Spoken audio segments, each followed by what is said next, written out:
Huge crowds in extreme sadness. Yemenis mourn the young parliamentary and the senior GPC figure, Sheikh Yasser al-Awadi, in Cairo.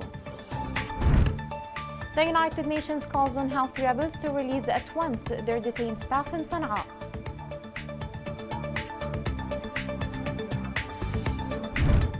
Houthi rebels' mines pose a real threat on civilians inside Hodeidah and those returning to the city.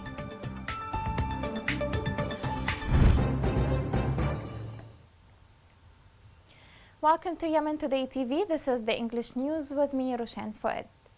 Huge crowds of Yemenis from all social and political spectrums gathered in Cairo yesterday to attend the funeral of the young parliamentary and the GPC Secretary General Deputy. More details on this story are within the following report.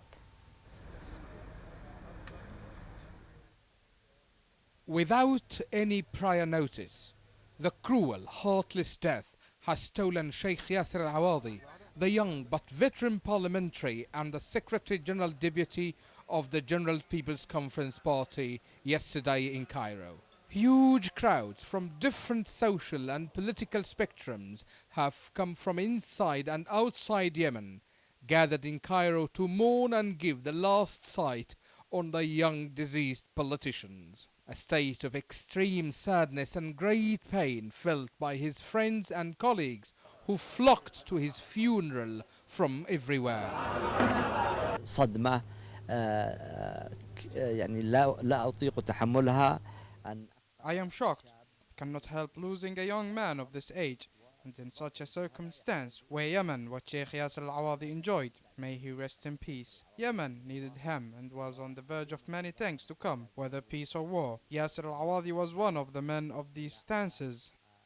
Sheikh Yasser was one of those leading statesmen targeted in the terrorist attack on the Presidency Mosque, or known as Dar al-Riasa. That war crime which targeted the then President Ali Abdullah Saleh and the government. Such a heinous crime could have changed the entire political scene of Yemen without the wisdom and tolerance of the iconic leader ever, Ali Abdullah Saleh. One of Sheikh Yasser's plus points, acknowledged by opponents before allies, was his exclamatory communication skills. This made him largely popular among political circles inside and outside Yemen. Thus, he was among the negotiating team during the Kuwait political talks back in 2016. Sheikh Yasser al-Awadi entered politics through presiding the branch of the General People's Congress in Al-Bayda, then was elected as a member of the parliament in 1995 and had been promoted within the GPC positions till he became the Secretary General Deputy. We suffered a great loss with the departure of Yasser al-Awadi, a loss that we hope will be compensated by the youth who bear the responsibility, especially Sheikh Rami, who is taking over the responsibility on behalf of his deceased father. Let's make it clear, we will always be loyal to the values and principles that Sheikh Yasser al-Awadi believed and fought for. The deceased parliamentary comes originally from Radman al-Awad in Al-Bayda Governorate, who was born in late 1970s. His first university degree was on political science and the second one was on international law. In the end, the early departure of the young but established politician and parliamentary Sheikh Yasser al-Awadi comes in a time when Yemen is devastated by a 7-year war caused by Houthi rebels, and when Yemenis do lack a flexible, moderate and immensely tolerant character like him. The United Nations called for the release of 2 of its staff members who have been detained earlier this month by Houthi rebels in Sana'a. United Nations spokesman Stefan Dujarric said that UN Secretary General Antonio Guterres is deeply concerned about the detained staff despite receiving assurances from Houthis to release them. Dujarric noted the 2 men were arrested on 5 and 7 November, and the UN officials have not been able to contact them. The call to release the employees comes after the United States expressed similar concerns about reports that the Houthis had detained staff of its closed embassy in Sana'a. Turning to Yemen, I can tell you that the Secretary General is deeply concerned about the arrests and detention of 2 UN staff members in Sana'a by the Houthis earlier this month. The 2 UN staff members are being held without any justification or charge and have been prevented from communicating with their families and offices. Before the Security Council meeting on Yemen last Thursday, we received assurances from the Houthis that the 2 staff members would be released. We also reported those assurances to the Security Council.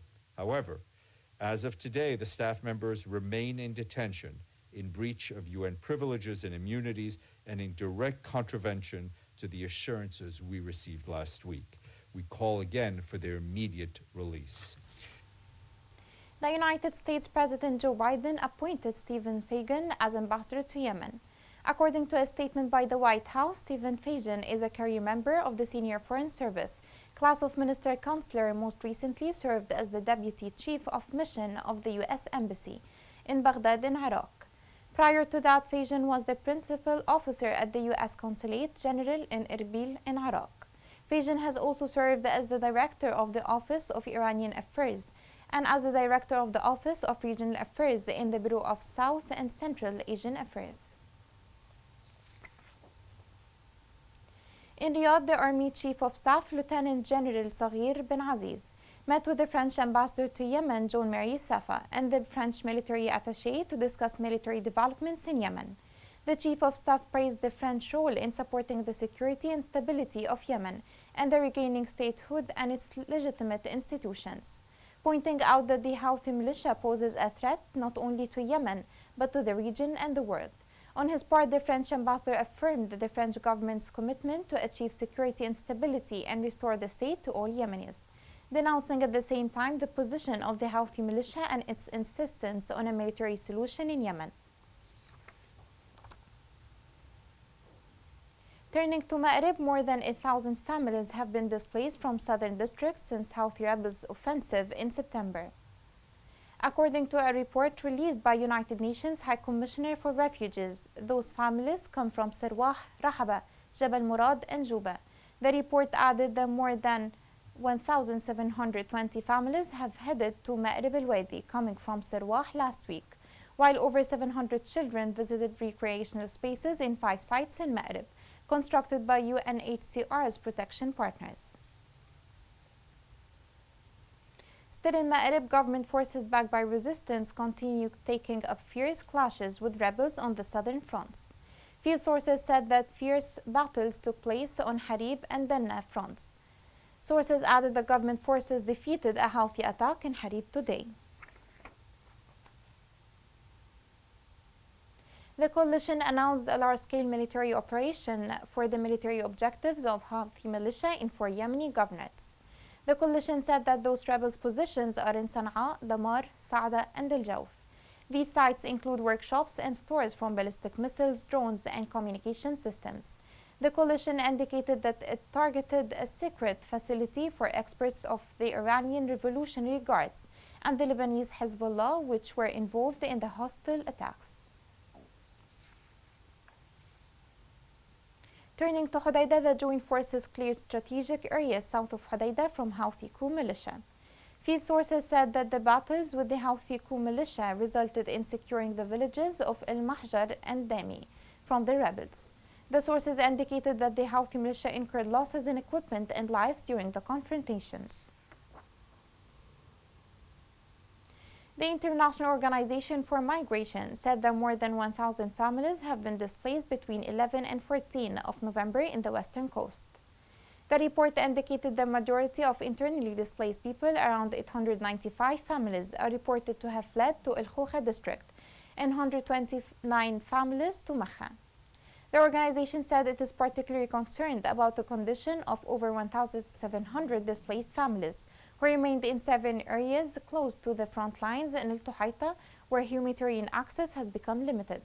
Meanwhile, in El Khoucha, the National Resistance has established a new displacement site to meet the needs of some 120 newly displaced families.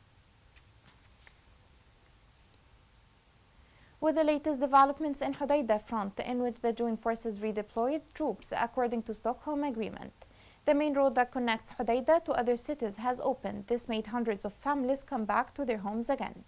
Yet those people face a real danger, namely the Houthi planted mines. More on this story is in the following report.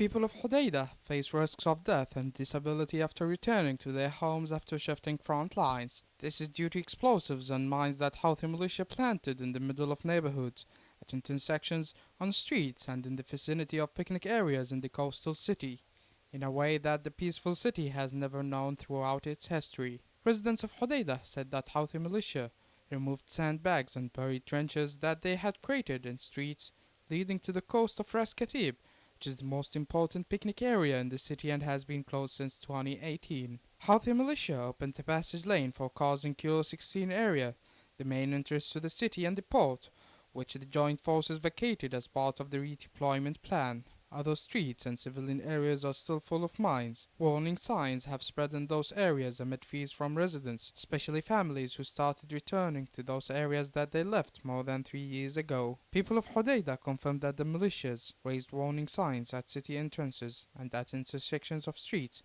warning them not to pass through these sites because of the presence of minefields. This reveals the extent of the disaster committed by Houthi militia when it scattered minefields in the streets, intersections, and the middle of residential areas. In addition, using residential buildings as sites to target joint forces and stationing on their roofs. This endangered lives of residents, which is why most of them prefer to move to other cities. Movement in those affected areas does pose a real threat to civilian lives, especially children. Massam Project announced that it had extracted more than 1,500 mines in just 1 week from areas where Houthi militia left. It is estimated that Houthi militia has deployed more than 1 million mines of various sizes shapes in all areas they reached. Prior to Houthi militia's coup, Yemeni authorities removed landmines during the years of conflict that the country witnessed since the 70s. However, militia's bombing and the outbreak of war spread large quantities of mines and explosives in all areas they reached, including civilian areas and farms, posing a threat to civilians in defiance of all norms and international laws. Moving to Sana'a, Houthi rebels buried the 131 members of their senior leaders in November. According to sources, most of those dead lost their lives in fighting fronts of Ma'rib and Western Coast. Tulash, the southern resistance, killed 5 Houthi elements in Had Diafa front. A military source said that Houthi militia incurred heavy losses in a failed attack launched against positions of southern resistance. The source confirmed that the artillery of the resistance targeted a military group where 5 members were killed. Turning to Taiz, government forces have regained strategic sites after violent clashes with the Houthi militia. According to sources, government forces recovered Ghabari and Barhan mountains and other sites in El Kadiha front west of Taiz. Coming next. Despite war, Yemeni youth proved to be creative and compete in a national tournament for robotics and artificial intelligence in Aden.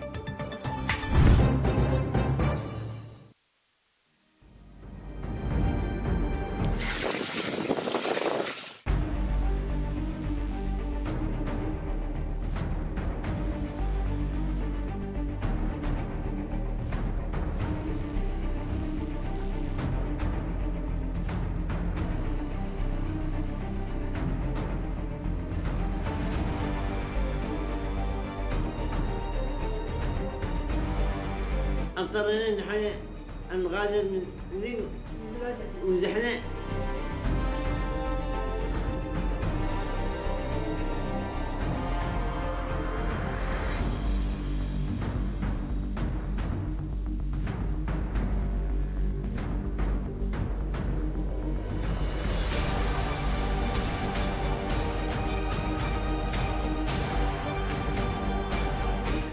الله يستنقلكم يا محويتني الله يستنقل.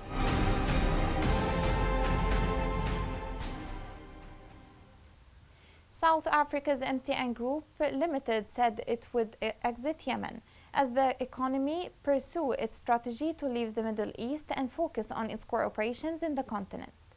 MTN said it would transfer its stake to a unit of an affiliate of Zubair Corporation, LLC MTN Yemen's minority shareholder, adding that no further material impact was expected on earnings due to the exit as the company had fully impaired the Yemeni assets as of June 30.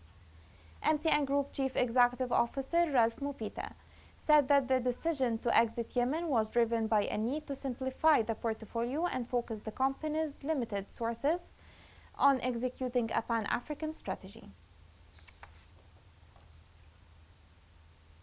Food prices have risen by up to 70% during the current year. This made 5 million people face the threat of starvation, while more than 16 million people suffer already from food insecurity.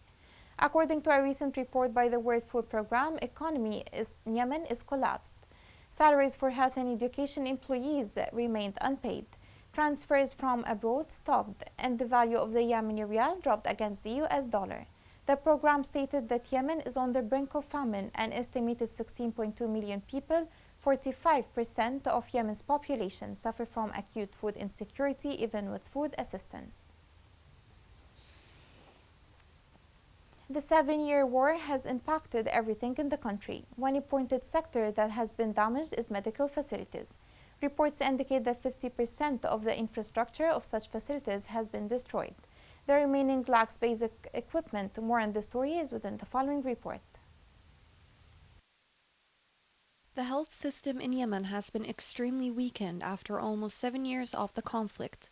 Health infrastructure in Yemen, such as hospitals and primary care centers, has severely collapsed after the conflict, with a significant share of the population having challenges with access to health care. Currently, over 80% of the population faces significant challenges in reaching food, drinking water, and access to health care services. 51% of health facilities are functioning. An estimated 20.1 million people lack access to basic health care. About half of the health facilities in the country is out of service, while many of the functioning centers have very limited capacities. Most of the population lack access to health care due to the destruction of the health services in their areas or due to lack of financial resources. COVID-19 pandemic put the country's healthcare system on a strain, as it already had been collapsing for almost 7 years now. The availability of health workers and health facilities is largely dependent on incentives offered by the humanitarian actors to sustain the health services for the population. People are suffering and cannot get proper medical care due to the collapsing health system in Yemen. Until when will this continue? Time is the answer. In El Dola, citizens took to the streets denouncing deterioration of local currency and the unprecedented rise in prices. The demonstrators called on the government to take actions to stop national currency drop, improve living conditions, and pay salaries. The demonstrators also called for a rapid and radical treatment of the deterioration of exchange rates and solutions to the economic collapse and the rise in the prices of goods, food, and medicine. Over 2 days, Aden hosted the activities of the 3rd National Championship for Robotics and Artificial Intelligence. This event is organized by the General Administration of School Activities in the Ministry of Education and the Department of Scientific and Cultural Activity. Yemeni youth nationwide compete in showing their innovative works. The following report has more details. Despite of the obstacles and problems that Yemeni environment suffers from and the lived reality, the talented student Ahmed took the initiative to present a number of innovations that he participated in during the 3rd Robotics and Artificial Intelligence Championship that was held in the temporary capital of Aden. Perhaps the most prominent of them was his invention of the smart mask. I found a solution for the spread of viruses between people. This solution is in such smart mask. It differs a lot from the normal mask we use now. The smart mask is easy to use. If there is a person 1 meter away from you, the intelligent mask will close immediately. I've also implemented an idea for the desalination of seawater, as the water used in houses is contaminated and can't be used in cooking or cleaning. I've thought, as these are coastal areas, why don't they get use of the seawater they have? Several innovations, ideas, and inventive projects were reviewed in this 3rd Robotics and Artificial Intelligence tournament, in which approximately 19 schools from all over the governorates of Aden, Hadramaut, and Taiz participated, with a number of 218 students. The idea of the robotic project has helped a lot of souls, and so we called it the Savior. And this kind of robot is considered to be multi-service. It is used in detecting catastrophes like earthquakes, which is considered a useful threat for millions of people on Earth. In this competition, we saw a lot of innovative ideas done by boys and girls. Therefore, we can assure that whenever we give those students a chance, we can create a knowledgeable generation indeed, who are able to give to their country in a better way. The Artificial Robot Championship represents an important event in order to support, encourage and develop talented and creative people in all different scientific fields. Yemen contributed in a world championship and it was ranked third in this field. Students compete for a variety of activities such as collecting bowls, sumo and line tracing games. Working on the establishment of such tournaments and events contribute to stimulating the creativity process and moving towards building a promising bright future, which requires real support to transform these works and innovations into tangible inventions that benefit the human being, society, and contribute to making the wheel of progress in Yemen. Here is a reminder of the main headlines. In huge crowds and extreme sadness, Yemenis mourn the young parliamentary and the senior GPC figure Sheikh Yasser al-Awadi in Cairo. The United Nations calls on Houthi rebels to release at once their detained staff in Sana'a.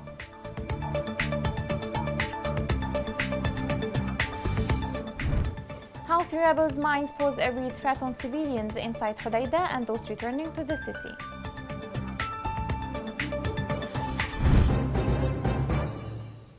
This brings us to the end of the news. It was Roshan Fouad. Thank you for watching.